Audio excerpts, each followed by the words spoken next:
Yup, salut à tous les gens, c'est Xenon et aujourd'hui on se retrouve sur Call of Duty Ghost pour un nouveau gameplay, un nouvel épisode de ma série KEM avec toutes les armes et cette fois-ci on est mes amis à la SA-805 qui est un putain de fusil d'assaut. Honnêtement je pense que c'est un des meilleurs, donc c'est le deuxième de la catégorie, c'est une arme qui a très peu de recul, qui est quand même pas mal puissante.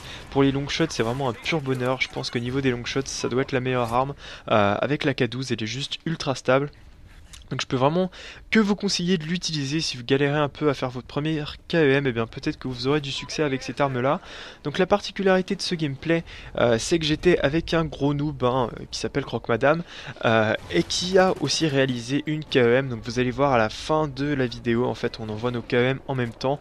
En fait ce qu'a fait Croc c'est qu'il l'a débloqué un petit peu avant moi, il m'a dit qu'il l'avait, il m'a fait c'est bon j'ai la KEM et je lui ai dit bah attends je suis en série, je dois être à 18-19, laisse-moi finir et ensuite on l'envoie, on envoie nos deux KEM les unes après les autres, comme ça les mecs en face vont juste péter un câble. Donc c'est ce qu'on a fait, il m'a laissé finir ma série, j'ai débloqué ma KEM et ensuite on les a envoyés, donc du coup on se retrouve avec une double KEM. Donc c'est assez sympa, du coup il va aussi poster le gameplay sur sa chaîne. Et si vous voulez aller voir ce qu'il a fait de son côté, comment il a obtenu sa KEM en même temps que moi j'obtenais la mienne, le lien de sa chaîne sera dans la description et du coup comme ça vous pourrez aller voir ça aussi. Donc je pense que vous l'aurez reconnu, cette map qui revient assez souvent dans mes vidéos, donc c'est la map Warhawk qui est une des meilleures maps du jeu.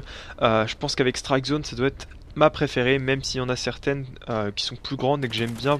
En tout cas, je pense vraiment que c'est une des meilleures maps, et avec le nombre de maps dégueulasses qu'on a eu sur ce Call of Duty, je pense qu'on peut vraiment apprécier à sa juste valeur le fait d'avoir une des maps comme ça qui est pas trop naze et surtout pas trop grande, parce que c'est clair que quand on joue uniquement 6v6, vu que malheureusement la carte terrestre sera là que sur Next Gen, ça fait plaisir d'avoir des maps un petit peu plus petites que les maps géantes là qu'on peut se taper, genre Siège, etc.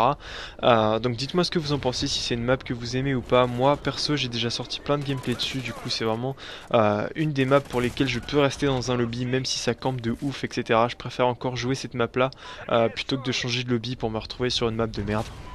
Donc voilà, sinon je voulais parler d'un petit truc dans cette vidéo parce que en fait j'ai arrêté de jouer il y a pas trop longtemps là, et justement j'étais tombé sur cette map là et j'avais essayé de jouer un petit peu avec des mitraillettes, donc une mitraillette en particulier qui était la Vepr, je sais pas trop comment ça se prononce. Apparemment c'est une des meilleures mitraillettes et pour ce que j'ai testé, ouais effectivement c'est probablement une des meilleures, même si c'est pas ma préférée clairement. Et du coup je me suis rendu compte d'un truc en fait en jouant avec, même sur cette map là qui est bon, elle est relativement petite par rapport à la taille moyenne des maps de Call of Duty Ghost. J'avais encore beaucoup de mal, je devais mettre un nombre de balles incalculable, mais même sur des mecs qui étaient à 10 mètres, franchement j'ai proprement halluciné quand j'ai vu deux mecs qui étaient en train de capturer un flag, donc j'arrive en les rushant. Et j'ai mis facilement 7-8 balles sur chaque gars alors que j'étais à 5-6 mètres de distance. Il n'y en a aucun qui est mort, le mec ils se sont retournés tranquillement, ils m'ont tous les deux mis une balle chacun. Et moi je suis tombé comme une merde, donc évidemment je précise, ils avaient des fusils d'assaut bien évidemment. Du coup ça m'a vraiment foutu le seum parce que là les mitraillettes sur ce jeu, mais je trouve qu'il y a vraiment un déséquilibre absolument énorme avec les fusils d'assaut, même que les fusils d'assaut ont un déséquilibre énorme avec toutes les autres armes en fait. C'est vraiment un jeu de fusils d'assaut, j'ai l'impression d'être de retour sur MW3 mais vraiment en pire. Parce que sur MW3, il y avait la MP7 par exemple qui était vraiment très puissante, on pouvait faire des long shots de psychopathe avec cette arme là. Bon c'était limite une arme cheatée comme disent certains, mais au moins ça permettait de rivaliser un petit peu avec les fusils d'assaut à partir d'une certaine distance, même si c'est clair qu'un ACR au-delà d'une certaine distance avait toujours l'avantage. Mais là j'ai vraiment l'impression que c'est plus du tout pareil, que les SMG, que ce soit au corps à corps, à distance, enfin n'importe quelle distance, vous pouvez faire ce que vous voulez, vous pouvez même rentrer à l'intérieur de vos ennemis si ça vous amuse. Même comme ça de toute façon vous n'aurez pas l'avantage sur un fusil d'assaut. Du coup ça me fout un peu le seum parce que moi à la base je suis quand même un joueur qui aime bien le rush, donc qui dit rush dit souvent jouer avec des petites mitraillettes. Sur Black Ops 2 j'avais beaucoup joué avec la MSMC, PDW, etc. Et là franchement de voir ce déséquilibre ça fait pas trop plaisir. Donc j'espère vraiment que ce sera patché en plus des spawns, parce que les spawns j'en parle pas mais ils sont juste infâmes. Donc j'espère voilà que ce sera patché, parce que là c'est clair que pour tous les joueurs SMG, pour tous les joueurs qui aimaient le rush et la mitraillette, je pense qu'on est un petit peu lésé. Je sais pas ce que vous en pensez, mais moi j'espère vraiment voilà, qu'il y aura un petit patch pour équilibrer tout ça, parce que pour l'instant c'est vraiment pas top à ce niveau là.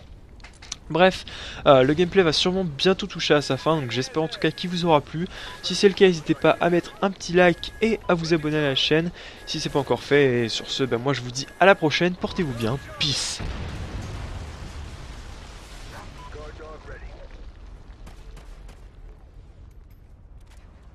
Yeah, cause I got it like that. Flow so smooth like I got it on tap. Yeah, and I'ma say it be a good night while I'm on my Yingling, while I'm drinking Bud Light. Can you get it when you miss me? Like I'm with whiskey, drinking Jim Beam.